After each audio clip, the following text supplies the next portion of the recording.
2, 1. Good afternoon. It's Tuesday, December 21st, and this is the Human Services Committee of the Metro Council.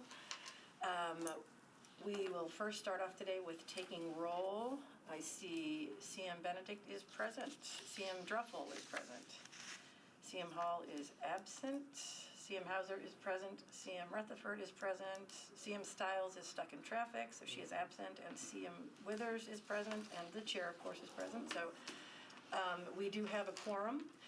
We have 2 items on our agenda this afternoon, both of which we have letters to approve from the sponsor. The sponsor is CM Allen on both of these pieces of legislation. The first is RS 2021-1301, Allen, Welsh, and Swara. It approves an application for a coordinated entry grant from the U.S. Department of Housing and Urban Development to the Metro Social Services Department to fund the position of a coordinated entry special project coordinator to help strengthen access to coordinated entry for individuals. Do I have a motion? So moved. Second. It's been properly moved and seconded. Discussion?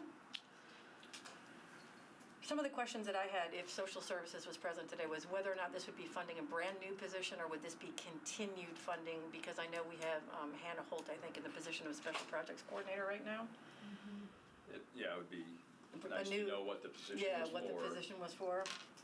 And I just wondered, actually, and I didn't get a response yet today to this, how many people we actually serve in the program at any given time. Mm-hmm. You know, just to know what. Should I check and see if somebody from the administration's available? You want me to do that? Yeah, that'd be great.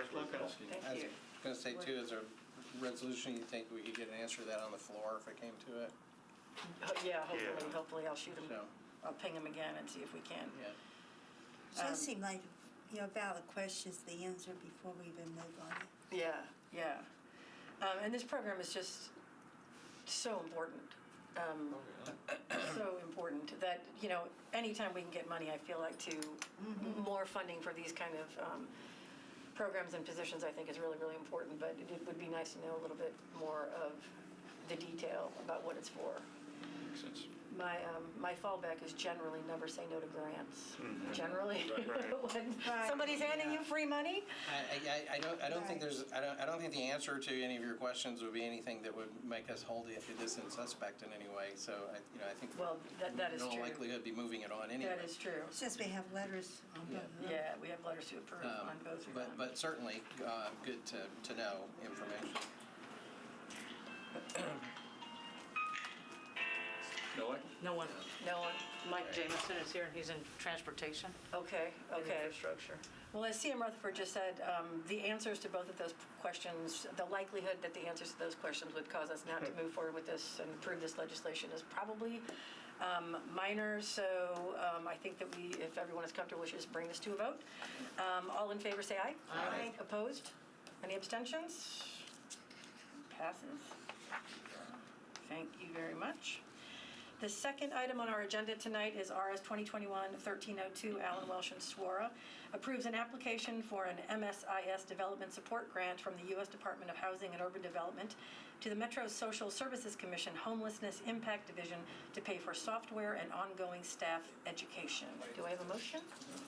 Motion. Second? Discussion? Questions? I think that's been under the works for a little bit. Yeah. Judy was around, she was talking about how we need to measure and monitor people, so I think this is consistent with what we've been trying to do for a while. Yeah, this is her implementation, actually, Yeah, of it absolutely is. the It was what we tried ball to that she get got rolling. in the budget last year. Yeah, in the budget last year. Yeah, I believe it also is that there's no match needed. I believe it's straight up funded by a grant. Yes. It is. Yes, Yeah. completely funded by a grant. Love that. Yeah, love that. We never turned down that grant money. And this was actually one of the things that was brought up at the homeless meeting on Monday, was the need for more staff education on this system. So Great. it's definitely Great. Well, good. Then it's very, very timely. If there's no more discussion or questions, all those in favor say aye. I know Opposed? this. Any abstentions? Gloria, you want to give a brief recap of anything important that came out of the meeting last night? It was really positive.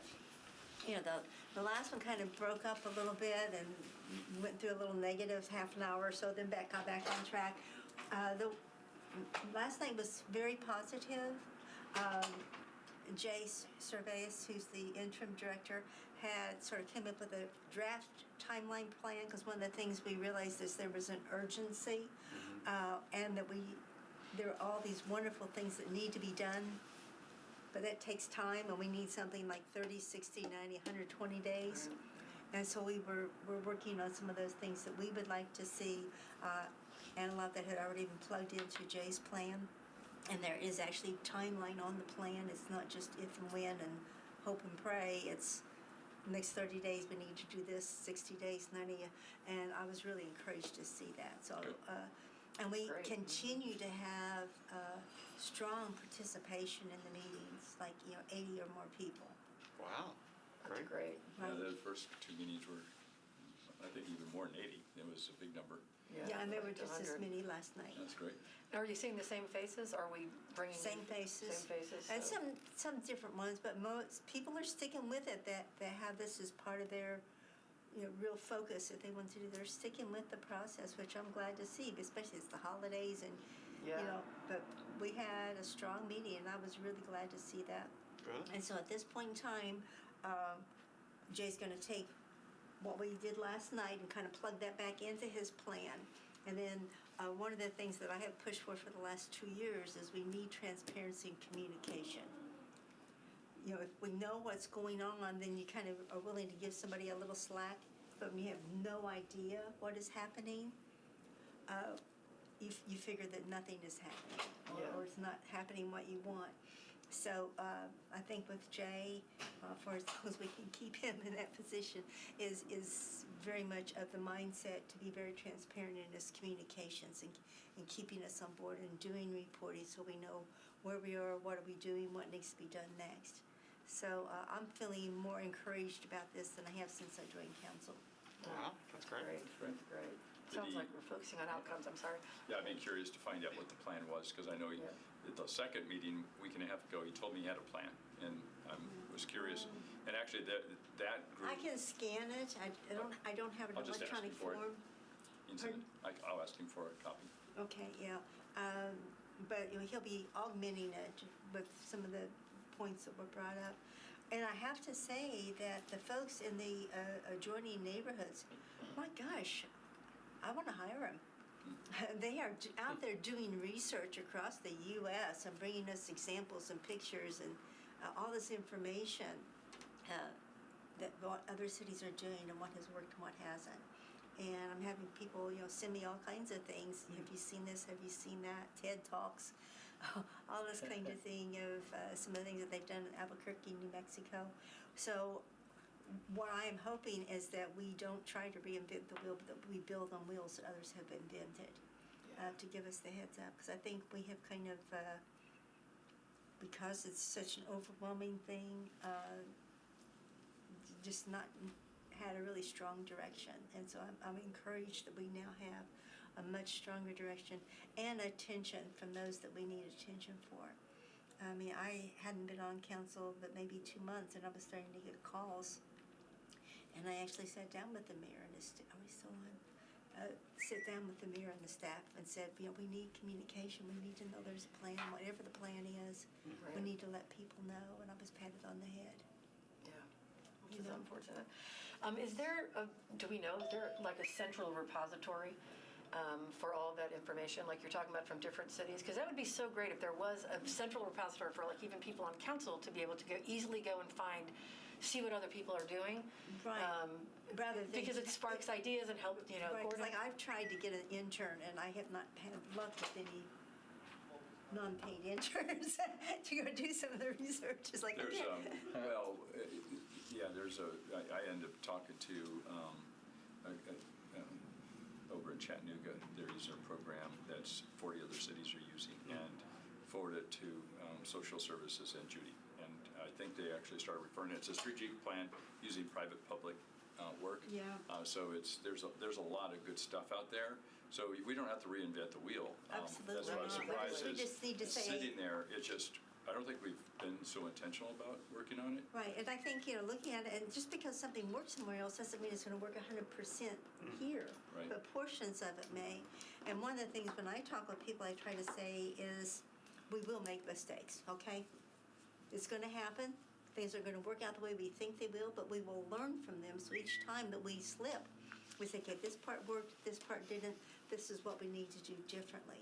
And I hope to be adventurous and try things, you have to take that on, that everything's not going to be perfect.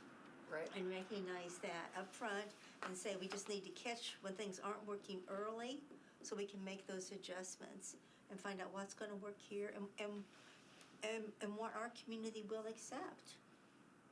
You know, some of the proposals, maybe that's great, but where are we going to house it? Where are we going to put it? Right. It really comes down to housing first, whatever, finding that place Well, is. But you know, we're going to, one of the things that our group came up with on the table I was at is that we need to get codes and planning to sit down and say what needs to change for us to be able to erect the kinds of housing that we need to solve this problem. Because they're not going to fit in existing zoning Right. and codes. So what needs to happen, and we need to get them together Makes sense. as we look at this and say, okay, how are we going to define it? Where's that going to go? Otherwise, it's just going to hit the wall and fall down. Right. Now, when we started this committee, you were actually the one that brought it up, us having a discussion about what we wanted our mission and our focus to be, because this is a new committee, and there's a couple other things under our umbrella.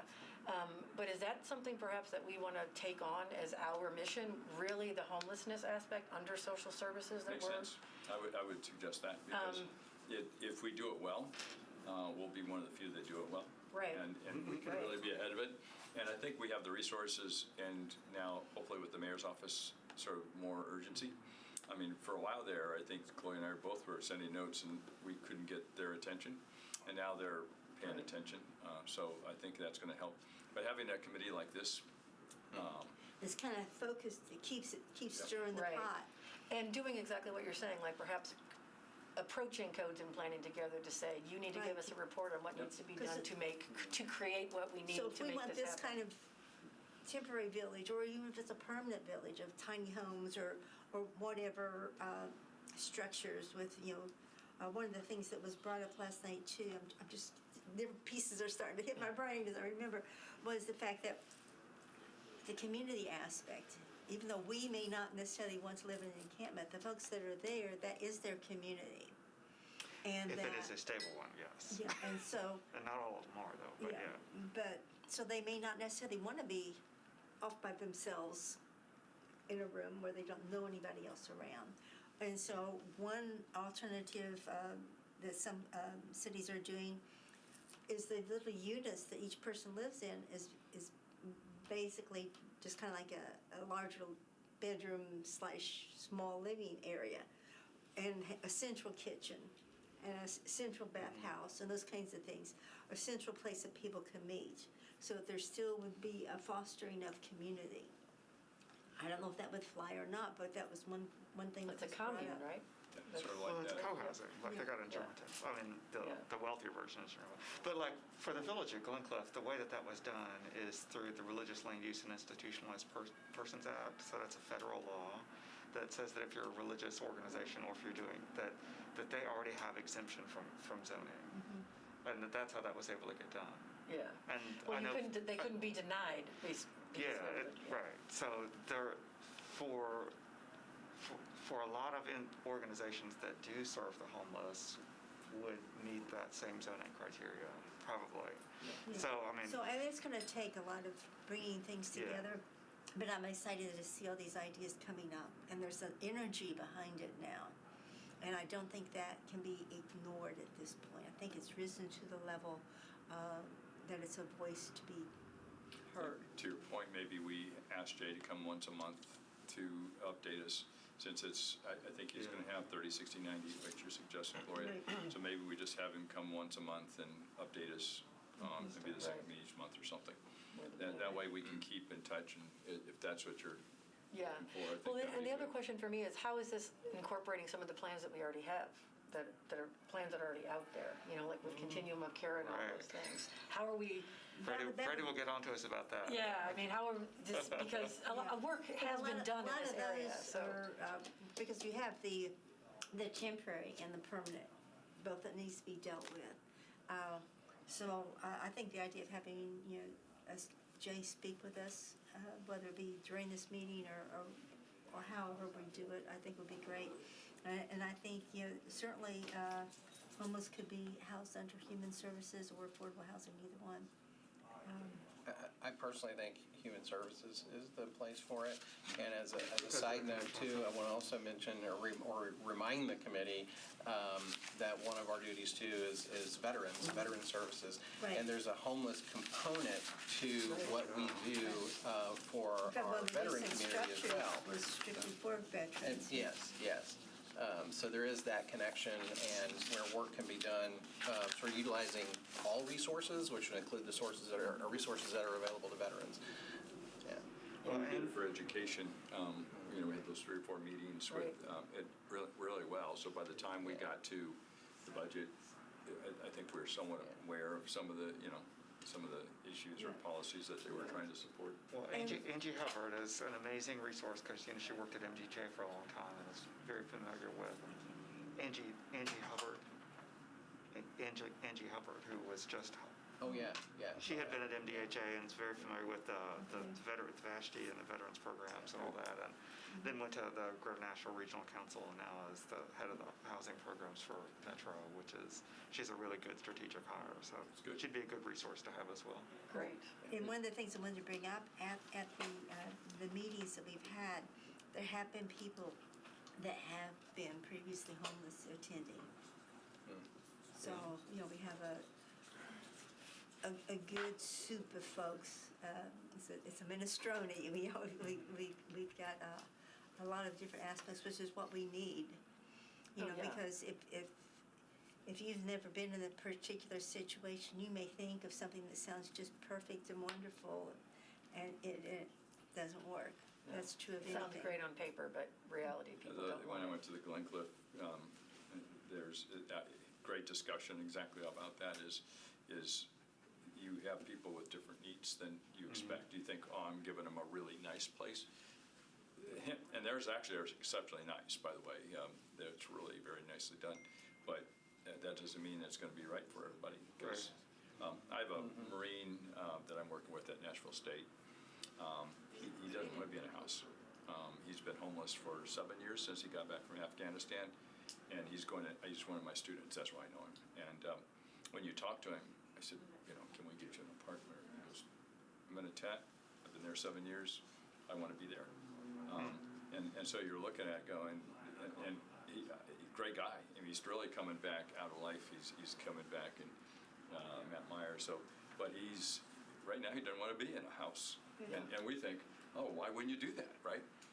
Well, but we don't know what all his comfort zones and what he's Right. dealing with. And it may be, but just because he doesn't want to today, Right. doesn't mean that at some point in time he may want to. As long as it's available, right?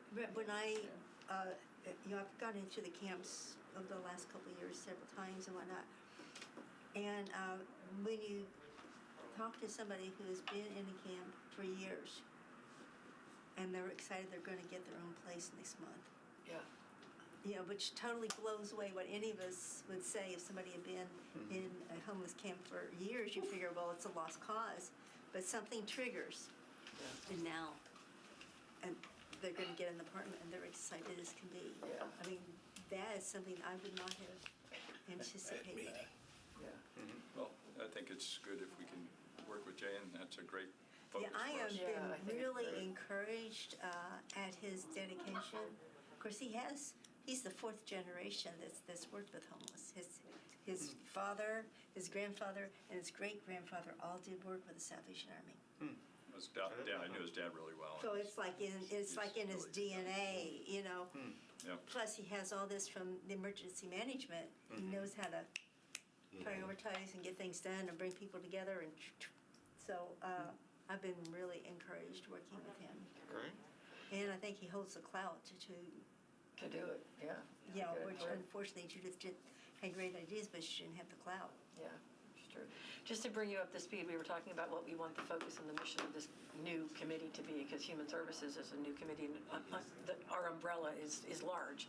And we were just talking about, we think it would be beneficial to have our focus a lot on homelessness and housing, housing first, homelessness, because it also ties in with Veterans Affairs, which is also under this umbrella. Well, and I can tell you, part of what I think has been overwhelmingly left out in the conversations around the homeless the last few months in particular, is the creation of new homelessness daily. Because we are not doing our part when it comes to housing overall in the city. We're literally, the way we're allowing planning and NDOT to operate to a certain extent, and I'm going to touch this heat map conversation because it's a massive problem. Between the tax increase and the lack of housing stock, we are creating more homelessness every day. The way seniors are being hammered in this city with not being able to keep pace with the cost of living. I've had just this week, the week of Christmas, multiple people who are what's considered the working homeless, folks that are living in their cars but have jobs, not having a place to go. And we're putting a lot of resources toward a lot of conversations, and sometimes we're missing the simplicity in it. I'll give you a perfect example. When we had $3 million in that one fund left, and we decided to pull $850,000 out. Remember, to incentivize some of those churches to take up to 20 people at a time. Why didn't we take $3 million and build a new shelter? That's what I would actually. You see what I'm saying? So we're missing the forest for the trees, and just in that few months time period since we did that, you're looking at situations where you've got 1,000 new properties going on the tax surplus, right? These are people who are working, who worked for these homes and are now losing them. They're 2 years behind on taxes after this increase and is going to auction. The trustee's office did a phenomenal job with former Councilmember Gilmore trying to help people pay their taxes, get them on plans, save homes. Can't do much with most. The housing fund picked up some of that stock. Marshall and those folks over there are fantastic. Nonprofit help. But there are thousands falling in the gap every day. And so these are young folks, these are old folks, these are people who today are on the cusp, but next month, next year, they're going to be part of the new homeless ranks. And so we're throwing a lot of money, like I said, at conversations and plans, and we're missing some of the simplicity. I'm going to be bringing some legislation with a few other folks here shortly, because I love the data concept. It is a massive tool that we can use to help with affordable housing. We said with the Barnes Fund, 20% is going to go to smaller developers and minority developers to help them be able to get more stock. That's great, simply because, and this isn't a knock on the Barnes Fund, but if you look at the total amount of money awarded to the Barnes Fund, what that's been leveraged to get total overall versus the number of units they've come out of the ground, it's atrocious. It's atrocious. It depends. Some of them are very large developments that are in hundreds of units. But, Yes. but the more you focus it on individual homes or single homes, Yep. the cost per unit goes up Absolutely. significantly. Yeah, because I think they said last night was 20,000 per unit is, we got that information. And we were asking the question of how much can we get Yeah. with this $40 million.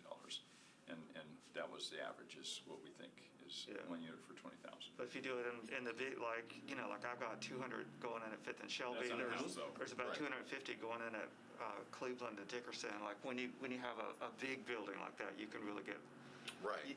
you get You get your bang for your you buck get more Yeah. return on investment. But the single family home type styles are Right. much more expensive per unit. You got to remember. Even day dues. I mean, the thing about day dues is, just as a cautionary tale, I mean, even if you own the land, a day due costs $200,000. It does. That's when you own the land. It does. And I know. So, you know what I mean? because It's like my day that's- job is I work for New Level. Yeah. And we have used the Barnes Fund on building, we're getting ready to do a bigger project, and I think will be more cost effective, because we're doing 51 townhomes, which Yeah. it won't be as much per. But our single family homes, There were some we actually lost money on Oh, yeah. Yeah. because expenses came up that we did not anticipate, and we were on such a tiny margin as it was. Yeah. We actually, one house, we lost $14,000 on it. We lost $14,000 on it. So yeah, it is more expensive. But again, it's Those materials. kind of and all looking that. at the whole picture of all the things, how are the criteria for the Barnes Fund, which is really weighed right now to the big organizations like MDHA.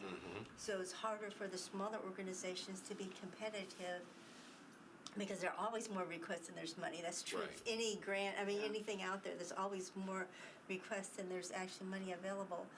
And right now, the way the criteria, and I can't spout off what it is to tell you right now, but it is definitely weighted to where if you are a larger organization, you're more likely to get funded than the smaller Right. organizations. Hence Zolfast legislation to cut out that 20%. And in addition to that, what we're facing with is shrinking amounts of land to even work with, right? So when you're talking about bang for buck and having to do large scale developments, you're not going to go out and find 10, 12, 15 acres. That's the same reason why you've got private companies like Elmington and LDG and things having to adjust their model now, because even for those garden style apartments, you can't do it in most of the city anymore. Well, and I don't know about y'all in your area, but anytime a zoning change comes up in my area, I get basically threats almost. Oh, absolutely. NIMBY NIMBY is even when they yeah. make sense, and you're thinking, oh, this. East hates Something development so unique. much that the only development you can get through is affordable. well, and Which I'll right, take. I will take that. right? And then you look on the flip side. I'm 8 times bigger than every one of your districts. I'm over 100 square miles and got bigger with redistricting. And guess what? Go put out a sign to rezone and say we want to do affordable housing and watch how that goes. It'll be a bloodletting because they're 60 years behind in things that they should have already gotten.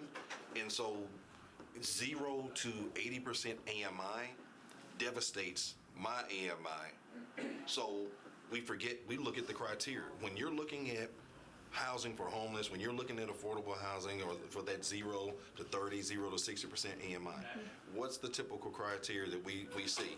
It should be near public transportation. It should be near a school. It should have access to health care. It should be near schools. I don't have schools. My schools are being closed. I don't have public transportation. I've got the fewest routes in the city. When you start to go down it, I have 2 pharmacies in 100 miles and 3 grocery stores. So Sparse and aging population. and an extremely aging population, so it doesn't fit. So you've got to build the area up before you can ask it to do Those services are that. there, you're saying, okay, And because you need people You need to you pay need for those density, services. market Even rate with me units to growing provide the in services. redistricting, I just cracked 20,000 residents in that massive geographical huge area, area. right? Wow. You can look at that map behind you, right? Just yeah. cracked 20,000. And so with that being a median age in the 50s, on fixed incomes, with the situations I just told you about, you've got to create some density. But as part of that, you can say we can do mixed income, mixed use type developments, but you got to get it approved, right? Well, and part of this is a humongous education process to the public. I mean, whether you're talking homelessness or affordable housing, whatever, because people kind of mix it all up. If you say affordable housing, which most of us in this room fit in that category, Per federal there are very data. few of us making over 150,000 city-owned council. There Per may be a few. post-census, federal data specifically says 70% of Davidson County qualifies for workforce housing. 70% of the total And so population. maybe that's a terminology we need. We I need to have use been something so that people begging. don't get so terrified that like awful things are going to happen. Brett was instrumental in this conversation being initiated even before I was in council. But I can tell you, before being here, this is 2015, 2014, under the Berry administration, outgoing dean with people like Adrian Harris and Ashford Hughes and all the different folks that came through, Matt Wilshire, and all of his dual roles. For years now, we've been having this conversation. Please, please, please stop using the phrase affordable housing. It does not exist. Affordable in Davidson County means I can afford to stay where I am or sell and move where I want to go. Affordable is like beauty. It's in the eye of the beholder, because what's affordable in one area is insane in another. Median 2-bedroom apartment price is $1,650 right now. Yeah, which is, So watch this. If you look at whether you're talking about the homeless or you're talking about minority communities, no credit score versus an average credit score of 605. But you need a minimum 650 to qualify for a 2-bedroom apartment or make 3 times the rent. So if you don't make the rent and you don't have the credit score, you're not gonna get. You got nothing. there's your working homeless, soon to be homeless, because there's no housing stock for anybody under 30, and there's no housing stock for anybody retired on a fixed income. Because these seniors that are getting bombarded every day with, I'll buy your property, I'll buy your property, I'll buy your property, Oh, yeah. right? They're also struggling because when property tax comes due at the first of the year, and they're in that Medicare donut hole and they're already choosing light bill versus medicine, now taxes have doubled on them and they got an average of $30 increase in Social Security. I'm at 54, 3 or 4 days a week. My mom even goes there, so I'm there constantly. I'm having this conversation daily with these boomers and these seniors. They are being devastated. So most of what people don't realize in terms of housing is worse than the people think, because you've got about 30% of this city that is multi-generational housing, meaning a grandparent, an adult parent, and a child in one household. Right. The census told us that. And it's because 2 of those 3 generations have nowhere to go. They can't afford Right. it. So Do they own the house, Jonathan? Or are they renting? some still own, but I can tell you, even Vice Mayor Schulman, just the week of Thanksgiving, I had multiple seniors who were being evicted the week of Thanksgiving. And he was helping me find places for them to live because their properties that they were renting were sold. And And they didn't have a lease. And they didn't have a lease. Yeah. And you have a lot of that with our senior population, right? We discovered so much more during COVID when we were trying to help people with rental assistance and different things. So we barely scratched the surface.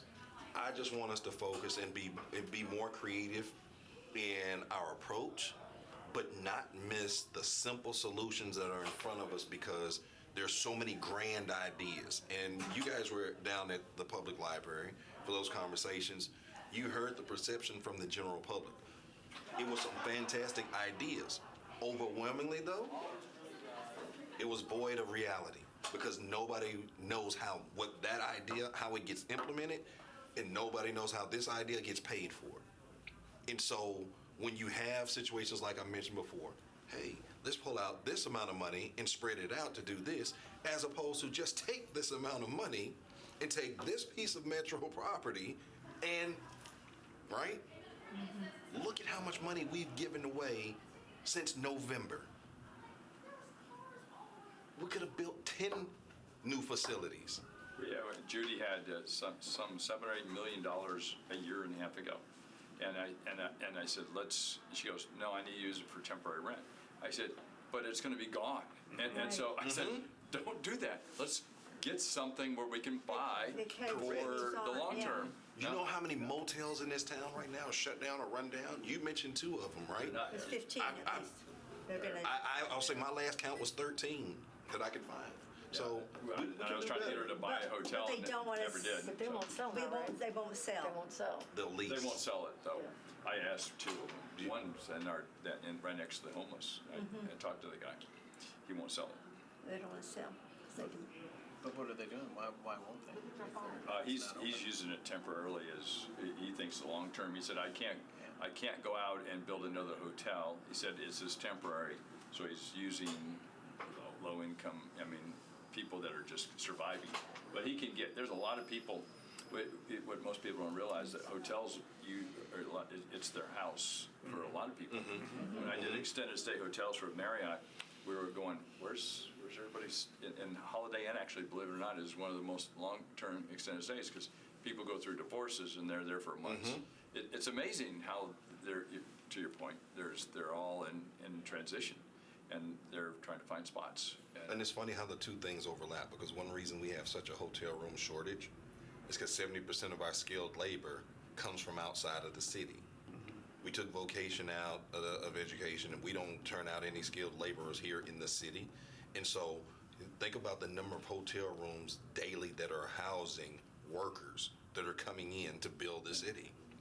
So we're kind of in this circular firing squad where we need more hotels and more hotel space for guests, but we also need more housing, because think about this, if those workers, 70% are coming from outside of the county, how many of them, if we did some real workforce housing, those workers could move here and stay here, and then we'd increase that workforce, we'd lower labor costs on construction, everything starts to alleviate the next thing. Reliability and all that. Yeah, You may be surprised how many of them would not want to live in Davidson I County. know.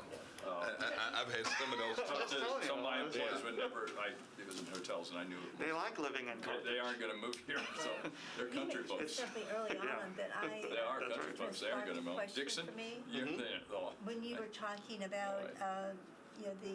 the tax assistance and tax freezes Right. and whatnot, and then you also were mentioning the delinquent taxes. I do not know, and you may know the answer to this question. When someone falls into that delinquent property tax list, what happens? Is there any kind of investigation to find out what's going on with No. that person? Because that seems to be a really good place to start. If somebody has fallen into that delinquency, The trustee's does office that could do need to cue something in social services to check? Does that Right. person need some other assistance? What do they need? Because Well, that's what I said. They do a phenomenal job in identifying, trying to go out to the community, do community outreach, get people signed up for help, put people on payment plans, get people where they can get frozen or deferred taxes, things of that nature. So they're doing a fantastic job of that. But that list, maybe it's not their department, but maybe some other department needs to say, maybe Miss Jones not only needs her property taxes paid for, but maybe she needs something else. Maybe we could get Ms. Jones some help from the Barnes Fund to do a DADU so she could supplement her income and be able to. But you know That what would I not mean? be an It effi- seems that would to not me be an like efficient use of that. there is information Right, it's a coming missing in. piece that we Yeah, it is. But is There's- it just coming in and sitting there, or it seems, and I don't know how to proceed with this, and those of you who have been around longer may So tell maybe me that's how to another go. task. But So the it question seems is, this that, new homeless information system, Right. how, I think. but these one- people aren't homeless yet. They're in a No, house, but they're, the new information system we just approved, passed. I wonder if that system couldn't be extended to Work with the trustee's office. Transition, Yeah, Jonathan, some- to your point. Yeah. If we knew that these people, where they were, to stop them from moving to that next stop, I wonder if Yeah, so we're not you would just- think it's gotta have some flexibility to do that, right? So can I would think task so. you with that, Tom? Yeah, I will Can I task you definitely. with finding out Yeah. exactly that? You're How we absolutely can right, explain and, that? Okay. because it seems a note like to this Jay- is information to Jay, so that's I'll just follow up with coming Jay, too. and staying there and not being shared. Well, Absolutely. it's not being shared because of confidentiality, I would imagine, but It's private though, too. I mean, that's what I it is mean. personal. But it would be interesting to see what the trustee's office is able to do, and I bet they're Maybe doing a lot. So Oh, Maybe yeah. that And like I said, I know they're working They're working overtime. hard as much as they Yeah, can. no, I'm not saying they. It's just if we could coordinate the two together, I'm sure it would help them. That information needs to go somewhere else also, so that it can be determined what else needs to be done. And as a city, then we can start plugging these pieces together. I think, like so many things, businesses, nonprofits, whatever, people get siloed. And they just, do. and they kind of hold on to whatever they got, and they don't realize, someone else it might be helpful for them to also know this information. And of course, then we have the privacy and all that kind of stuff to deal with. But it does seem to me that if we could divert disaster, it's going to be less expensive than versus killing security. with disaster. So these conversations are really good. I think if we could get Right. them focused on, Jonathan brought up a great point, Right. Gloria. We got Mr. Planning right here who knows all that stuff. Walking fun. And we got we got a really good group Got it here all. to do it. I think, I was talking to a couple council people on the way out last night, and so, Richard, and it's like, we have the same old problem. It's been going on for years, and we're not really solving problems. It seems to me that we change our focus and really talk, really work on taking 2 or 3 top priorities, and affordable housing, that term, is one of them. But wouldn't it be great, in a year and a half, 2 years, we walk away and we go, we did something, right? And it wasn't just this arbitrary, we actually focused and did it, and I know we're going through all these meetings, but it seems to me that we sort of take the bull by the horn a little bit more and try to do that, and so. What I will share as a second termer is that a lot of this is due to. I cannot understand what you're saying. As a second termer, what I will share is that a lot of this lack of focus is a result of newly constant political change, Yeah.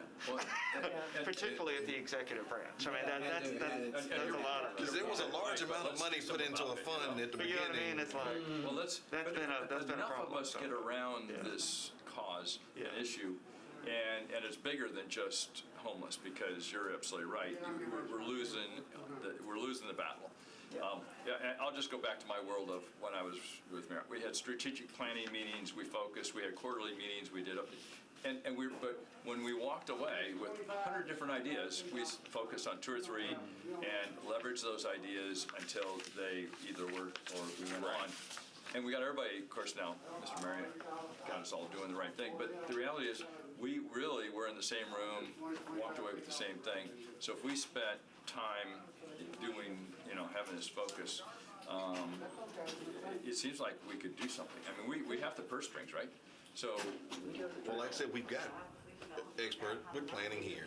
I think if we make a concerted effort, every meeting, you bring in an MDHA, you bring in Judith, you bring in some folks, right? On the front lines, we have to be committed to bringing them in every meeting. And so those ideas are being advanced, but we have benchmarks and timelines so that you can measure the progress and that the budget we're talking about you, that's why we're still here. right, so that the budget is matching up with that. We're making sure money's getting frontline where it needs to go in real To time. have a focus and keep working at We it. could, because just what you were saying about people getting siloed, our thoughts get siloed. Sure. So that idea, like, for example, why can't there be a social services component to the trustee's office? So that is just the liaison in terms of privacy, that is the liaison. That person within the trustee's office then pulls people into social services and keeps the privacy and does whatever. We have to think outside the box and not be siloed in how we approach it. Because I'm sure they're, Like I said, they're doing There's a great phenomenal information job, so somewhere. they'll take any extra assistance they can, and to have someone to be that go-between, I think would only, give them just that much more leverage to help some folks. so what do we need to do in that? Is that just a suggestion we make to them, or do we need to? We can ask them, as chair, we can ask them to come in. And just say, this, I would, if you think of a schedule and all the things that we need to do, having Jay come monthly, and let's focus. And then before the budget meeting, we might write our own amendment for all this. I mean, we got an extra Well, 2 that would people at be, the I last think, minute. the ultimate goal, right? So Budget. let's, in And here, ARP that's money. our timeline. There's ARP money still to go, we can Right. fund this now. Let's do We it. get started There you go. now. So there are your two timelines. The ultimate goal is to make sure that we have specific budget allocations for the next budget in June. But leading up to that we're getting adequate resources in that ARP money in hands in real time with, a specific goal in mind for it, not just blank amount saying, hey, we're going to throw this amount of money toward this thing. No, here are some specific steps we've identified that need to be taken. We want the money, right? And so that gives us steps right up to the budget. I think we So can. let's be all tasked with coming up with at least one step that we want ARP money to go for, one specific actionable step that we want to request ARP money for, so that we can put together a request and come up with a solid number and put a dollar to your request. And we will put those all together and come up with a lump, and this is specifically what we want to do with this money. We can Dun, say dun, that dun. your committee Right. oversight and knowledge. Right. Sounds good. I So that's appreciate your, it. and your task with the other. I'm on it. As soon as Jay sends me a note, then the follow-up was just to ask that question. You're also tasked with asking your wife to bake a little more for us. I brought that up at the last I meeting. have 3 loaves down there. Family secrets. All right, if we don't have any more discussion, I think that we are officially adjourned. Happy holidays, everybody. Thank you. All right, Happy thanks. holidays. Good conversation. Yeah. Well, that's what's Meeting, only Anytime 2 you're items. talking about me. That was a long, that was